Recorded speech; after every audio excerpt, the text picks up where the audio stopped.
EP primary સ્કૂલનું પ્રતિનિધિ મંડળ આવ્યું હતું। ઇંગ્લેન્ડથી 16 બાળકો અને શિક્ષકો સાથેના ડેલિગેશને શાળાની મુલાકાત કરી હતી તેમજ સાથે આવેલ બાળકોએ કેટલીક રમતોનો આનંદ પણ લીધો હતો। બાળકો એકબીજાની સંસ્કૃતિ તેમજ શિક્ષા પદ્ધતિ સહિતની વસ્તુઓને જાણે તે માટે આ ડેલિગેશને મુલાકાત લીધી હતી। ભારતીય સંસ્કૃતિ તેમજ શૈક્ષણિક પદ્ધતિથી પ્રતિનિધિ મંડળ ખુશ થયું હતું।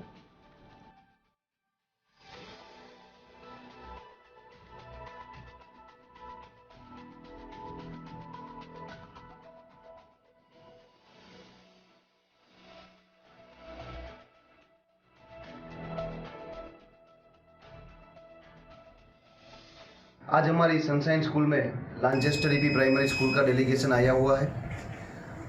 लांचेस्टर EP primary school north England में आई हुई है। हमारी पंसिल स्कूल और सनशाइन स्कूल दोनों की जॉइंट पार्टनरशिप है उनके साथ।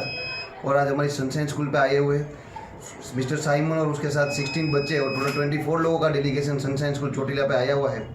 यहाँ के ये चोटीला का कल्चर एक्सप्लोर कर रहे हैं, हमारे गेम सीख रहे हैं और काफ़ी प्रभावित हुए हैं और इसे एक्सपेक्टेशन रखते हैं कि चोटीला के साथ उनका नाता जो है वो बरसों तक चले और ये रिलेशन को आगे बढ़ाना भी चाहते हैं। हमारी पूरी सनशाइन की टीम कुलजीत भाई के नेतृत्व में पूरा प्रोग्राम का प्लानिंग किया हुआ है और सभी बच्चे भी खुश हैं और ओवरऑल ये विजिट काफ़ी फ्रूटफुल है। वो ना एक छोटा जिया विलेज है जिसमें अबाउट 2000 लोग रहते हैं और ये स्कूल हम बच्चों को 16 बच्चे लेके आए हैं कि यहाँ और 5 टीचर्स हैं और इधर आके वो पहली बार इंडिया आ रहे हैं कि और इंडिया आके वो घूमते हैं, उनका कल्चर सीख रहे हैं और उनका हैबिट्स उनके बच्चों के साथ बात करने स्कूल का सीख रहे हैं कि एक्सचेंजेस कर रहे हैं। सबसे बड़ी बात तो ये है कि वहाँ पर उनके दिमाग में ऐसा है कि इंडिया ऐसा होना चाहिए जो उन्होंने टीवी में देखा, जो उन्होंने बुक्स में देखा,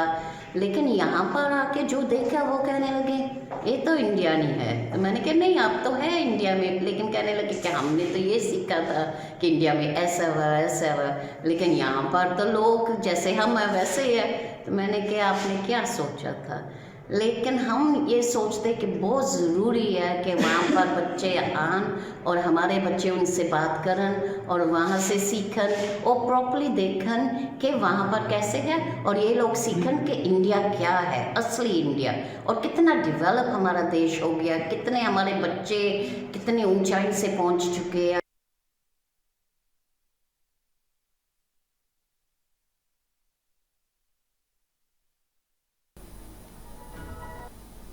તો પાદરાના પૂર્વ ધારાસભ્ય અને બરોડા ડેરીના છેલ્લા 8 વર્ષથી પ્રમુખ પદે રહેલા દિનેશ પટેલે અચાનક રાજીનામું આપી દીધા દૂધ ઉત્પાદકો અને સહકારી ક્ષેત્રે ખળભળાટ મચી ગયો હતો। તેમણે બોર્ડ ઓફ ડિરેક્ટર